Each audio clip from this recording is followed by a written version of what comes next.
advantage early, but who finishes games secure you the W's. You want to lengthen your rotation, you want to provide instant impact for the younger guys. Remember, that spot is for the younger guys. Si Gaman, si nabanggit ko nga. Hinahantay ko ba yung Balin? Kasi maganda rin yung nilaro niyan in the junior, so he's waiting his turn. But again, as you pointed out, Coach Olsen sticking with what has been working for him. Guys who have been in the program for the past 2 seasons, and for Patrick Seed for more than 2 seasons. So, antabayanan natin how this would fare against Letran. And I like how this game started. Mark Denver Omega giving Jericho Nunez a nice hug. Mark Denver Omega spent 3 seasons with the Perpetual Altas, so he still has some love for that school. Sleet with a miss, Abyss with a tip in. And this is a good sign for the Perpetual Altas. This is how they started against JRU. Uma-atake si Patrick Sleet, and with that being said, that gives him a different kind of attack, a different focal point para mas ma-pressure release yung mga ibang tao. Sa kabila naman si Manalili getting an early basket. And Manalili did not score a field goal in their last game against Arellano. He had only 3 points, so that's a good sign for Manalili. Well, they'll take the 12 assists because when Titing Manalili is a facilitator, that's where he is playing his best. Manalili 6-0 are the nights when Manalili has at least 10 assists per game. Goho Cruz binigay kay Abyss, back to Air Gojo. Disciplined execution. That's what Coach Olsen Rasela is banking on. This is a very disciplined team, offensively and defensively. Watch how they would pressure the perimeter guys. They had a bad shooting game against Letran in the elimination rounds when they met. So antabayan na natin if they would exercise those demons. Goho Cruz defending Manalili. Omega, baseline drive. Omega mishandled the basketball. Santos underneath the ring. Omega runs out of time. And now we get our first courtside update. Bianca Tagarda has this to tell us. Bianca? The boat is sinking. Sasama ba kayo? Those were the exact same words of Coach Alan Ricardo nang tinanong ko siya kung ano ba ang susi sa bawat pagkapanalo ng Letran Knights this season. Kagaya nga ng bangka na kinakailangan ay may tamang balanse for it not to sink. From a 0-3 start to now being only 2 games away from the finals, Coach Alan believes that it is faith and hard work that brought them here. Nagsimula nga raw ito from their win versus their arch rival, the San Beda Red Lions, which is a big morale booster for them. At para sa semifinals na ito, Coach Allen is firm that their boat will not sink. Basta sama-sama nila itong itataguyod with everyone embracing their roles and believing on each other. Anton and Coach Hammer. And Coach Hammer is able to relate to that report by Bianca Tagarda. That's been the message of our coach when we were still playing, when we were younger, with the same head coach, and it's nice to see him implementing it with this bigger program. Kasi Letran is up and down throughout the season and they faced injuries din. So they are peaking at the right time. And ito yung bonus points na sinasabi ko, Chad Gamat draining a triple. So Coach Alan Ricardo pulling the right card to start this game. Sleep on the move. Omega tapping it to a friend. Interception by Abyss. Ball na kay Nunez. Nunez will head to the line. Ton, I was looking for points of emphasis for Perpetual, as you see this Goho Cruz transition basket, to have an advantage. Dahil pag tinignan mo, ang lalim ng rotation ng Letran. 2 guys that really need to play well is itong si Nunez, to at least battle the production of Quincelida and Omega, because between those 2 guys, you're looking at a double-double automatically for the past 2 games. And yung unang lalabas off the bench, which is JP Boral, they need outside shooting against this Letran squad. So it's a good sign that Nunez is a little bit more aggressive here and demonstrative and active itong Perpetual Altas. Perpetual shooting 23.8% as a team from beyond the arc. So something that Letran could try to challenge Perpetual to do. But right now, they are playing that man-to-man.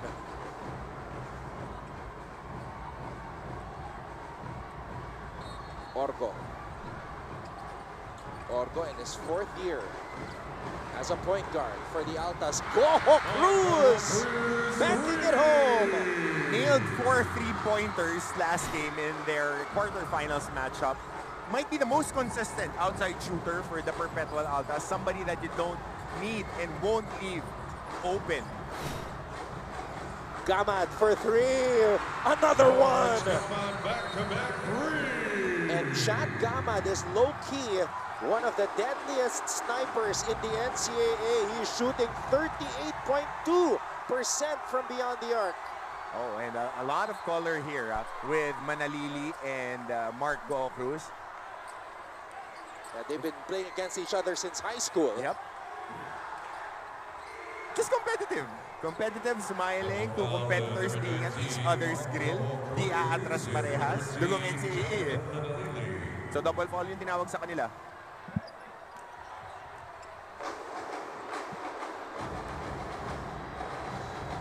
Abis. Goho Cruz, binigay dito kay Slit. Gamad is on Orgo. Goho Cruz wants to post up Manalili. Oh, this is a second foul of Titing Manalili. But he has Coach Allen's trust.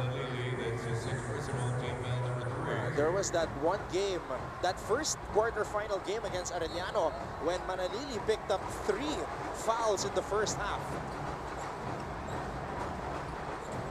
They throw it out to Sleet. Sleet to Abis. MGC for 3. Nunez offensive rebound. And Gamad gets it up ahead to Santos. Santos switching hands. Orgo picks up the loose ball. Good defense by Patrick Sleet, just going vertical. Abis. Baseline spin. Kicks it out to Sleet. MGC hesitates. Sidestep. Goho Cruz puts it up.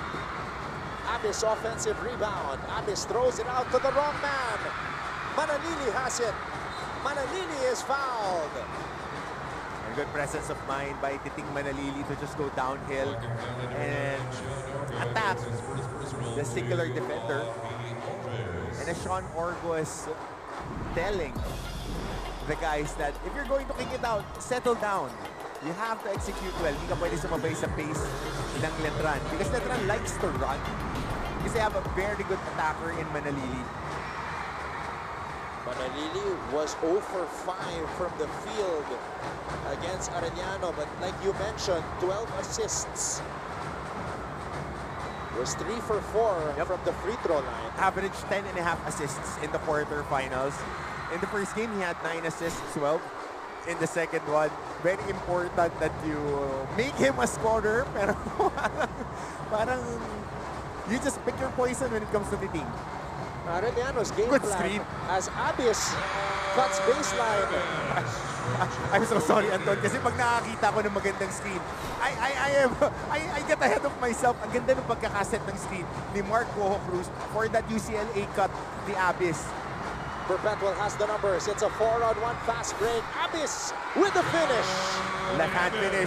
Again, being disciplined on defense. 6 points for John Abis. And look at how they're challenging the attackers. They're just walling it up. Estrada for 3. Jimboy short. Orgo with the board. And if I am the Coach Olsen, that's a guy that I'll be keying on dahil for the past 3 games, maganda nilalaro ng Estrada. But Sleet attacking. Wow, Patrick Sleet. Aggressive. Nobody there to stop him. Sleet gets his first field goal. Very disciplined attack for the Altas. They know where to bring the ball. They know who they would be keying on defensively. But this guy, 3 3-pointers. There's that 38.2% three-point shooting. Chad Gamad cuts that Perpetual lead to 1.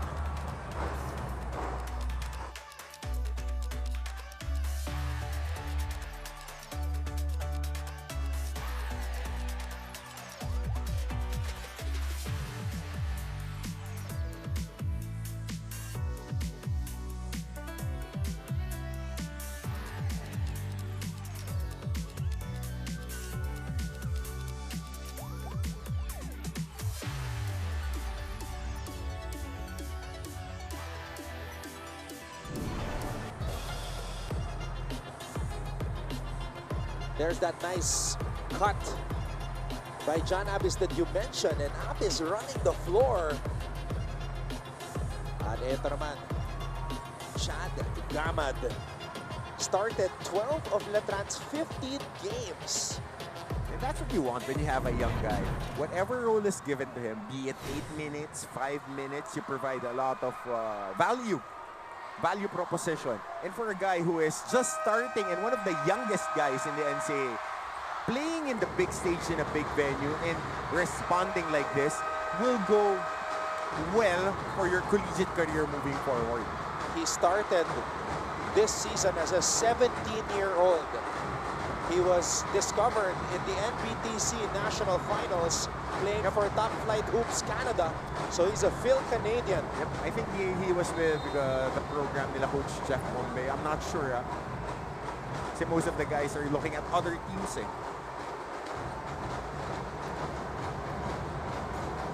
Sleet. Trying to post up Manalili. Manalili with 2 personal fouls. Goho Cruz. Blocked by Omega. Good help. Orgo to Nunez. Nunez! Unable to finish. And a foul here on Abis. But a lot of opportunities for Nunez. Jericho has been getting it underneath the basket. And he would eventually make those. This was a good look. And good defense by Kevin Santos. Not jumping, just walling up, raising his hand. Manalili. Manalili to Santos. Santos met at the rim by Nunez. How about the discipline of this Perpetual defense? Makikita natin mamaya, lagi lang silang nakataas ng kamay. Tingnan mo yung challenge. Yan ang pinakamahirap eh. Yung pagtatalon ka, nakataas lang yung kamay mo vertically, hindi ka magsaswing. Orgo with a steal. Orgo to Goho Cruz. Goho Cruz with a fake and the basket. And I want to see if MGC can sustain this level of activity because he is scoring and he is defending. The best attacker for Letran right now. He's expending a lot of energy, Estrada against Sleet. Sleet right in front of him. Omega loses it. Orgo is fouled.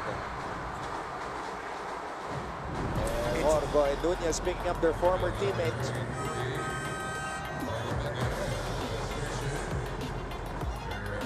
Perpetual 5 points off turnovers. AJ Buensalida, who had a solid quarterfinals against Arellano, has checked in.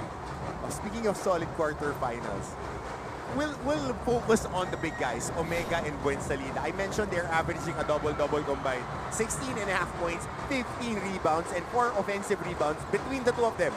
And more importantly, they would bang against the big boys. They would provide a lot of physicality and screens like that. Estrada with a floater. Jimboy Estrada averaged over 20 points per game in the quarterfinals against Arellano. One offensive foul here on that sideline triangle. Pag-back screen ni Nunez.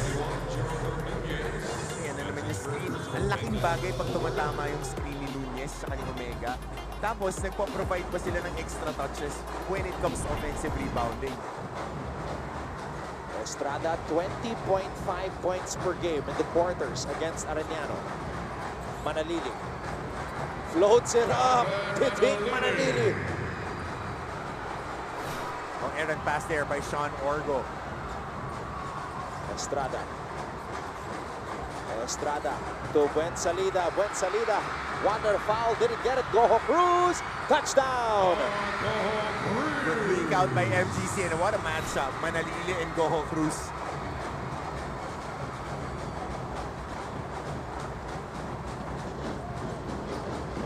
They faced off in the finals. Season 99 Juniors Basketball Tournament. Yep. A second foul here on Jericho Nunez jockeying for position. And look at Manalili. need some space. Andun sobrang underrated ng footwork ni Manalili. Yung contact balance. Ako paulit-ulit ako nito na sinasabi yung contact balance. It's when you're running full speed, you're taking contact at hindi ka na lilinsa, di ka na gagalaw dun sa mga gusto mong puntahan. Ang laking bagay niyan, especially when you're a scorer.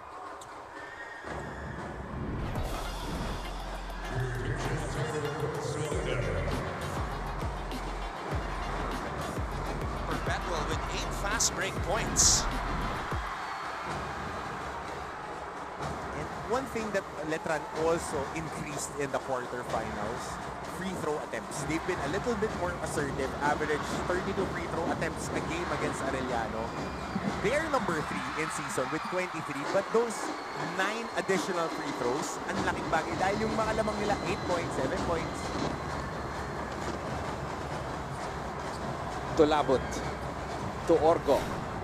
Alcantara swings it to JP Boral, and that's a foul on Gwen Salida. Both teams in the penalty rin.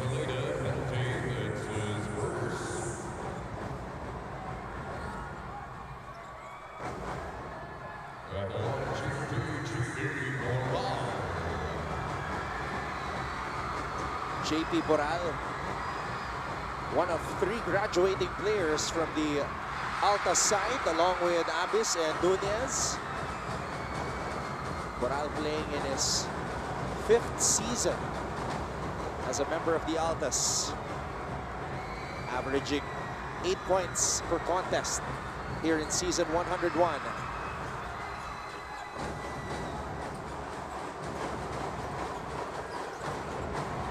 Santos, back to Manalili. Manalili to Estrada. Estrada swings it, and Orco almost coming up with the interception. As Coach Alan Ricardo calls a timeout. His team still down by 1.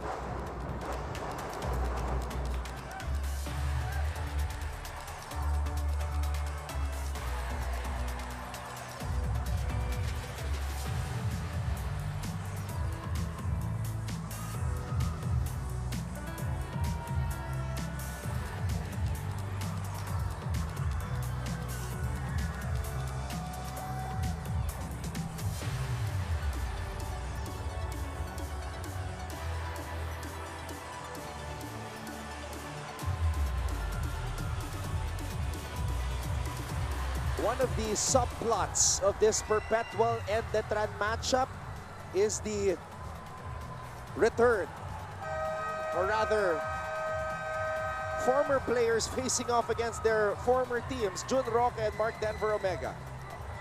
Very, very familiar. And Coach Olsen was expecting these 2 guys to be part of his roster when he accepted this opportunity to coach the Altas. But again, next man up. It gave more opportunity for Abis to improve, more opportunities for Nunez to play and be the defensive anchor. Ganun naman yan. And on the flip side, 2 guys who would be having pro contracts after this season is Roque and ito naman si Omega. So it all worked well, but again, no love lost for these 2 squads.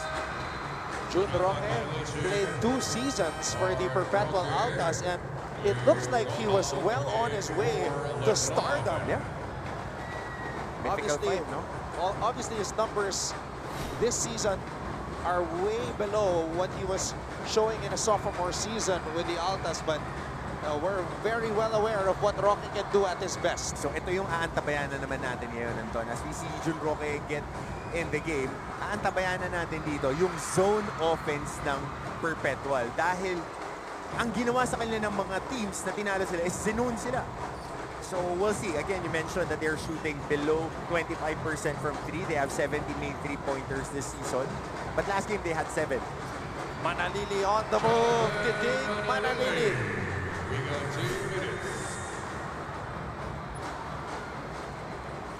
Sleet to Casinillo. Casinillo back out to Sleet. Daring Patrick to shoot. Can't get the lucky bounce. Manalili has the loose ball. 2-on-1 fast break. Manalili. Sleet gets the stop. Good defense by Patrick Sleet, just being patient, protecting the rim. Boral in the post. Stolen away. Wow, one man to beat. Wow, creating some space. And good use on that left forearm by Deo Quahao. Just enough space carved out for a shot. Letran on a 4-0 run. Casinillo to Alcantara for three. Josh Alcantara. The last time that he was here in a Final Four, they won a championship. In high school, now it's his opportunity. I saw him warming up, really focused and locked in. That was a big shot for Josh. Quahao. Good challenge. Santos. And Santos scores. Next skip pa on the same side, just finishing off the glass. Kevin Santos really playing well. Tolabut, baseline jumper. And Santos with the rebound. Omega and Nat Montesillo set to check in, and Coach Allen reminding Manalili to manage the clock. Manalili throws it out. Roque. Santos has to shoot, and Santos scores. 17 and a half, almost 9 boards, 3 blocks a game. That's the averages of Kevin Santos in the quarterfinals, and he's really blossoming right now. And the Letran Knights going on a run. Napako sa 22. Etong Perpetual. So, the Knights with a 26-22 advantage after the first 10 minutes of basketball.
It's a celebration here inside the Araneta Coliseum.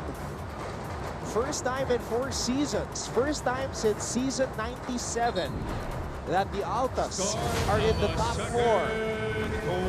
At then whenever I see Perpetual in the Final Four with those balloons in Araneta, I remember the heartbreak of season 18 for my squad when they entered the finals. That was the last time that they were in the finals. So the Perpetual faithfuls are waiting for another crack at that championship. When Salida has it in the post against Boral.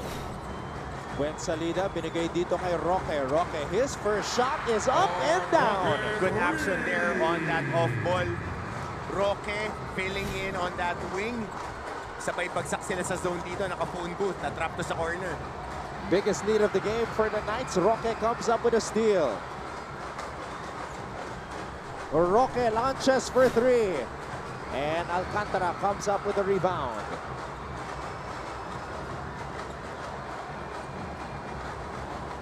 Letran. Back to that zone. Roque, first line of defense. Boral. Alcantara for 3. In and out. Omega comes up with a rebound.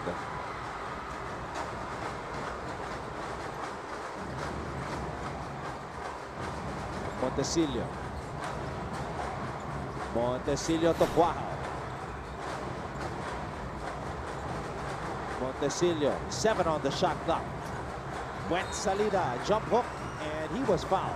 laking bagay na healthy yung Montisillo para dito sa team nila. Kasi pagka umupo si Manalili, meron silang stabilizer na backup guard na kayang itakbo yung sistema ni Coach Allen. So kita mo bino yung execution nila doon. Makibalita muna tayo kay Bianca Tagarda. Anton and Coach Hammer, wala nang masasaya pa kay Coach Olsen Rosella as they continue to meet their preseason expectations. Pero sabi nga ni Coach, hindi siya masyadong tumitingin sa big picture. One game at a time pa rin. Nominado siya na yung unang talo nila kontra Letran was a wake-up call that humbled them and taught them kung paano ma-overcome ang slow starts in the game. Kaya ngayon malinaw ang bilin ni Coach Olsen. Make every possession count. Walang dapat masayang as this is exactly the moment to show how much they've grown as a player and as a team. Now, Anton and Coach Hammer, are the Altas making every possession count so far? Well, not every possession. There were some possessions that Coach Olsen, especially on the defensive end, wasn't happy with, just like that last possession to end the first quarter where naka-layup si Kevin Santos. So they have to get those stops. And right now, Perpetual trying to weather that storm. Casinillo in and out. Gwen Salida with a board. So two big lineup Omega and Gwen Salida together. Oh, that's a physical front line. With Gwen Salida and Omega along with this guy, Roque. Wow for three. Wow, drains it.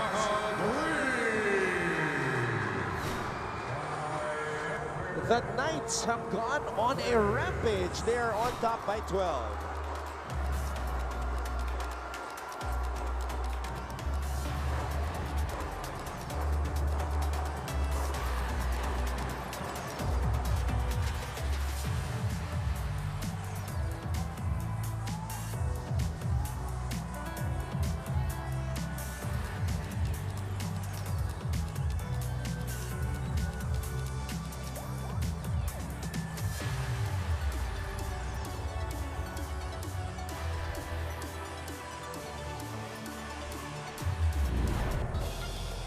The Letran Knights have come out guns blazing. 5 out of 9 from beyond the arc. And perhaps the deadliest sniper of them all, Deo Quahao, drains that high looper. Professional shooter. Deo Quahao, specialty of the house. But an underlying facet, Anton, for this Letran Knights team is they got healthy when it counted the most. Now they have all the pieces, very healthy. Ang laking bagay na pwede mong ipahinga si Manalili. Paulit-ulit ko ito sinasabi na kailangan yung second point guard mo, stable. Montisillo setting up the table for the guys. Dalawang 3-point shot na yung nakuha nila. Nakakuha sila ng free throw kay Gwen Salida off the screen action. Natatakbo nila yung mga patterns without the risk of throwing the ball. So that's the value that a backup point guard, a backup quarterback has for your squad. And Coach Olsen Rosella brings back in Sean Orgo and Mark Goho Cruz. Mark Goho Cruz led the early start for the Altas. Perpetual has not scored in over 3 minutes. Tulabot Omega. And the ball will stay with the Altas. I think that foul would be on Mark Omega. Mark Omega hits his second personal. John Abis, coming for the Altas, Kevin Santos. Abis, nagbabalik sa ating laro.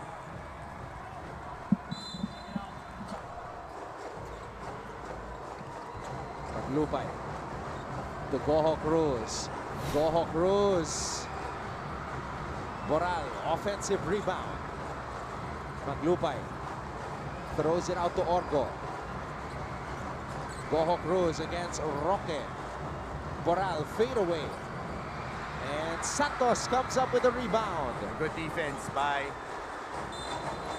Oh, another foul here on Goho Cruz.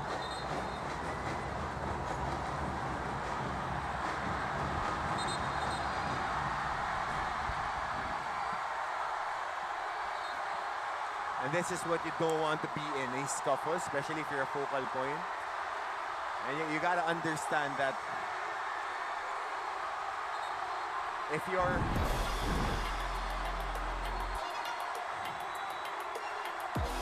right here. So, walang ayaw bumitaw. So, tumawag na ng double foul.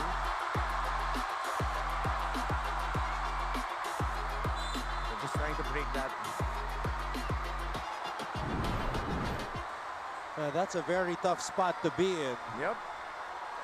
Double foul by number 19, Marco Cruz, and number 0. From Mark Goho Cruz's standpoint, if he extends his arm and Roque pulls it, he could get seriously hurt.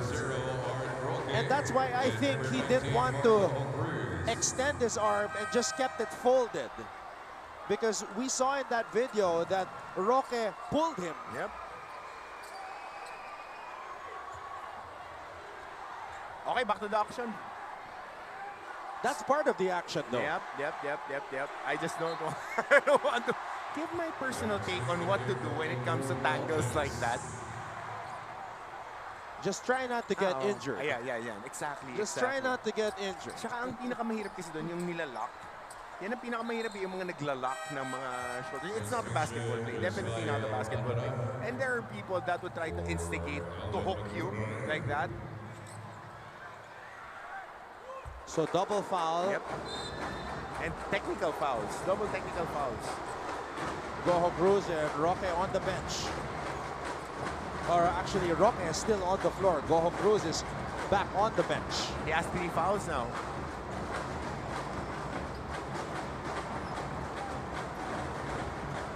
Goho Cruz with 9 points in this game. Wow, for 3. So again, screen and roll action. You have the ball in the hands of Montesilio, making the right read. Wow, just filling in. Biggest lead of the game.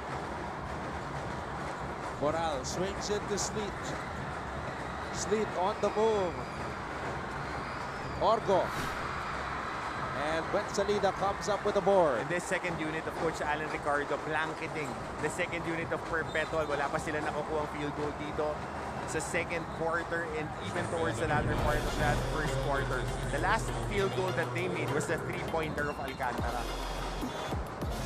Ready to shoot. Ready to score. Deo Guajao.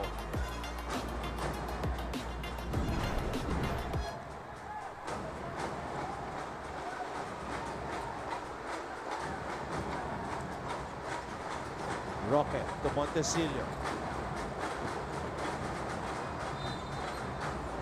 And an offensive foul called on Salida. Yep, referees tightening up the calls with not setting up that screen properly and moving. Anytime that you're not set, look at his feet, look at his shoulders, right there. That's an easy call by our referees. You're moving and setting up a wipeout screen. That's a definite offensive foul. Moral, unable to handle the pass by Abis. Salida completes the steal. Montesilio. Montesilio to Salida. Salida driving from the three-point line. Might not be the best spot that for a Salida attack. But now, cautious moments dahil lumalaki na ito lamang. Wala pa sila nakukuha ang field goal. Talking about Perpetual. It's been 4 minutes in the second quarter. Nahihirapan silang i-break tong zone.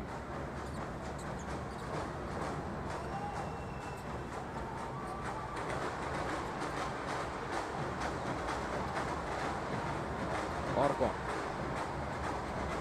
Sleet has it. Sleet. Shovel pass to Abis. There you go.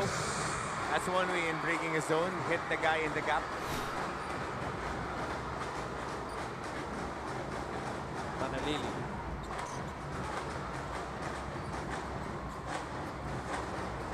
Manalili. Swings it to Guajao. Guajao, baseline drive. Guajao, baseline jumper. And Nunez comes up with a rebound. Sleet. Throws it out to Orgo. Orgo from the corner. And Salida comes up with a board. Big boy rebound for Salida under duress.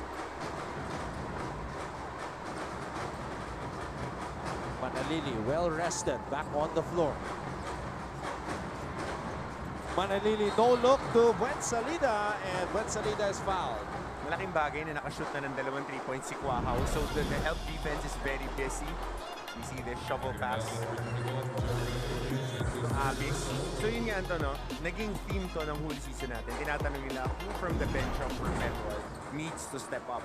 Dahil yung mga makakalaban mo, the other top 3 teams, top 4 teams rather, that got into the Final Four, they have very deep rotations.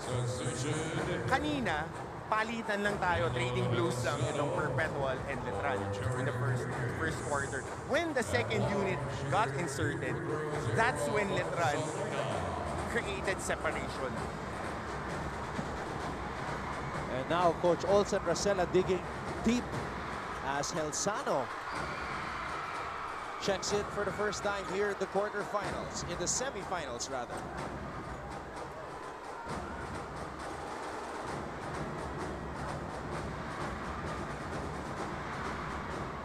Buensalida makes the free throw.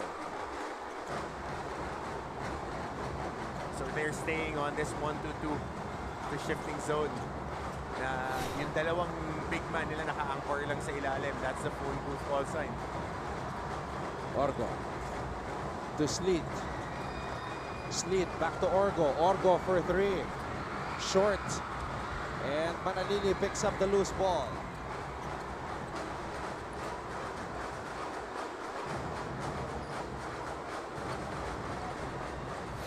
Roque to Buensalida.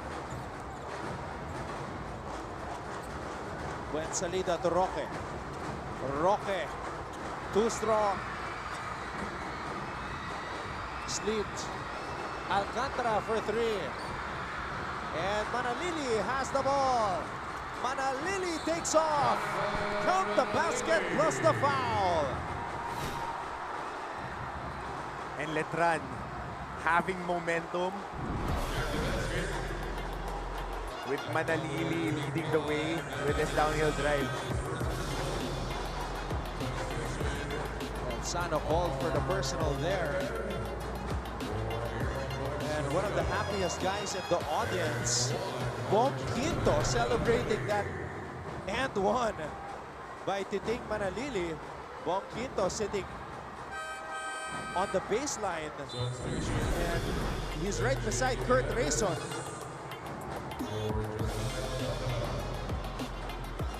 So the Knights, former Knights and champions, checking out this game. Manalili talking to the camera.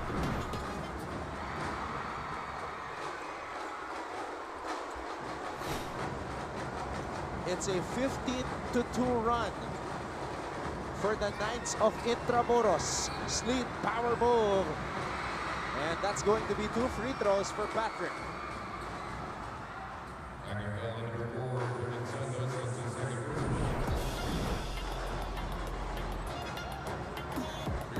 So this is what you have to do now when it comes to attacking the zone. Dahil kinaklamp down na yung mga driving lanes, ginugood sila na tumira sa labas kasi wala pang, hindi makabutas eh. Isa pa lang na knockdown nila na 3-point shot with Marco Cruz. So they need to find a guy that will answer that call because shots would be available for Letran.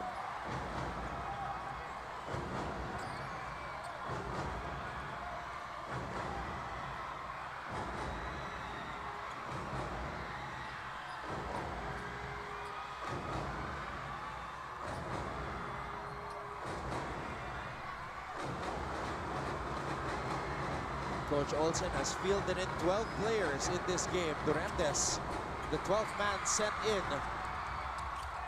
as Omega comes up with a rebound.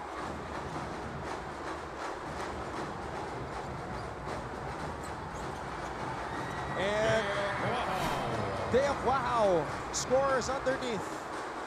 And just unleashed, being fueled by their defense or the Letran Knights. Just settling into this zone. As expected. Sleet on the move. Patrick Sleet could not finish. Letran gets the stop.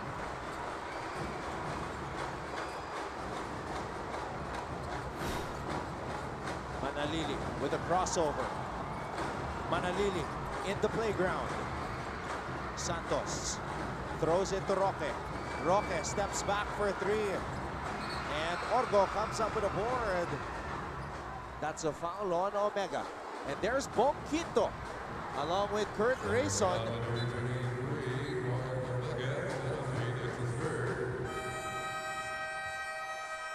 Two players who once upon a time led the Knights in scoring. And right now the Knights lead Perpetual big, 43-24.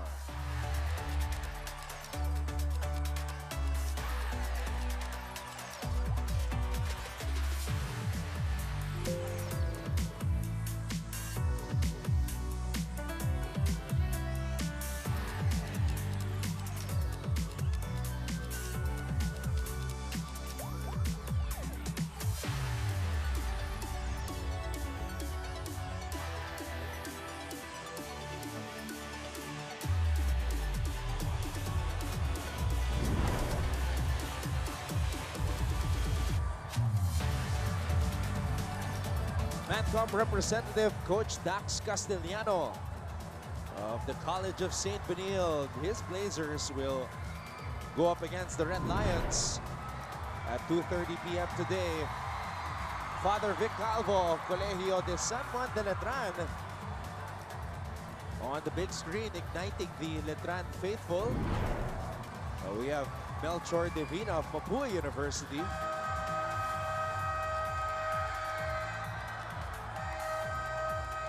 Mr. Frank Gusi of the University of Perpetual Health System, Delta.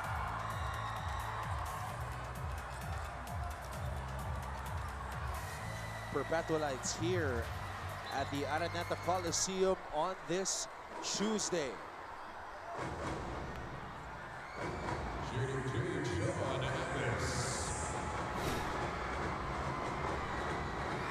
Abyss drains the first.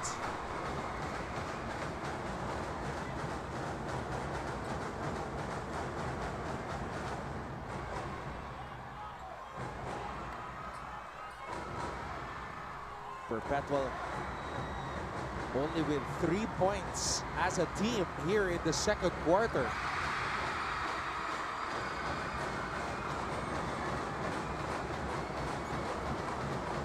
They had 22 points in the opening period.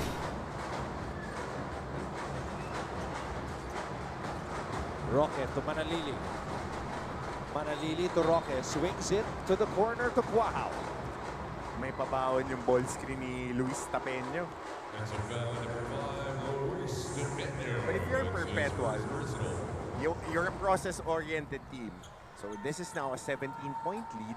You want to chop it down to single digits going into the third. You have 2 minutes and 45. You want to get quality possessions and quality stops. Sleet. Sleet gets it to Abyss. Helsano underneath. There you go.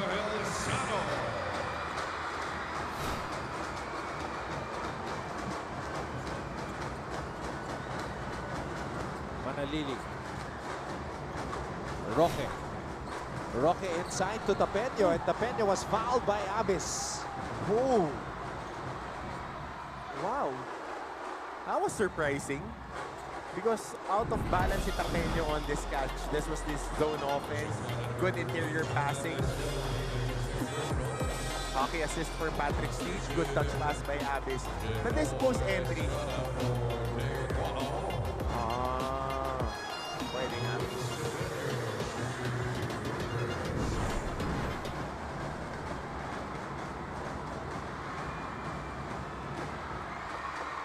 Tapeño drains the first free throw.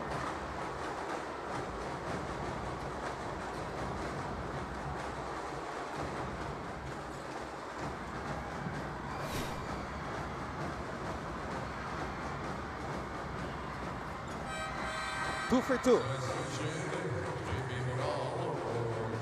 Moran checks back in for Abyss.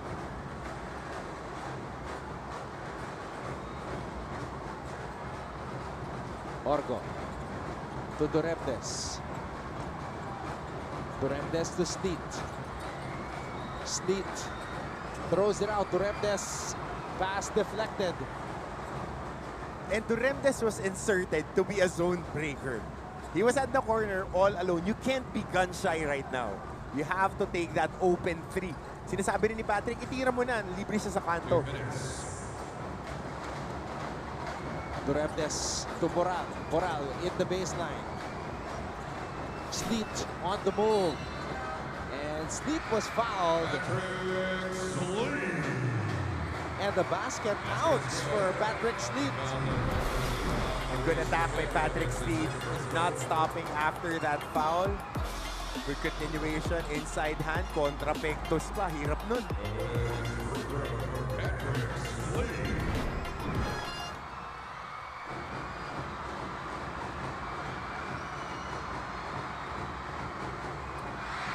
Sleet sinks the free throw.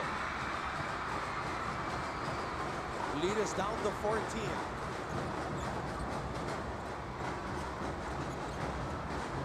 Roque to Manalili. Estrada from the corner. Mahirap to kasi may momentum na ang Letran. So, you gotta get stops. And now, in rhythm yung mga shooters ni Coach Allen. Helsano to Sleet. Sleet to Helsano. Helsano from the free throw line. Orgo. Oh, the pass was too strong.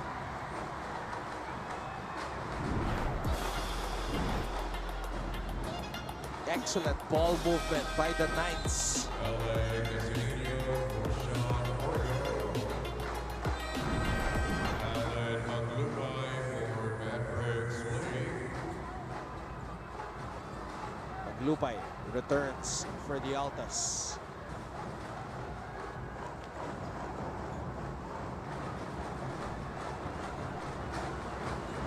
Manalili. Tapeño. Santos. Good touch pass naman para kay Luis Tapeño. And just knowing where their spots would be on his screen and roll. Ganun ka-importante pagka marunong pumasa yung mga big guys off the move, on the move rather.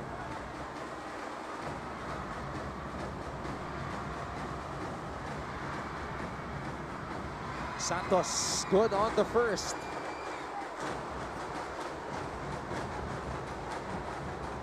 Kevin Santos, 4 points and 7 rebounds in this game.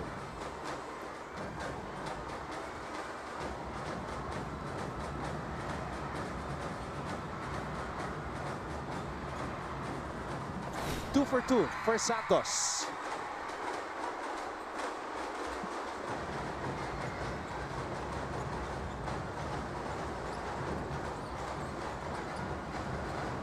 Helsano to Maglubay. Moral. Moral over Santos. Grabs his own miss. Moral with the finish.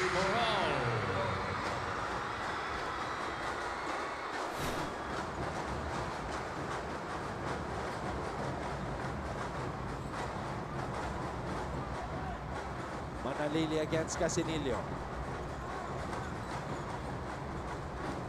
Manalili looking for Santos, intercepted by Helsano. Duremdes. Casinillo. Moral for three. JP Moral with a triple. Manalili spins baseline. Manalili to Roque. Roque short. And Perpetual going on a mini run to end the first half. But the Knights establishing a 14-point advantage at the end of the second period. Halftime stats, analysis, and more when we return. This is NCAA Season 101, Building Greatness.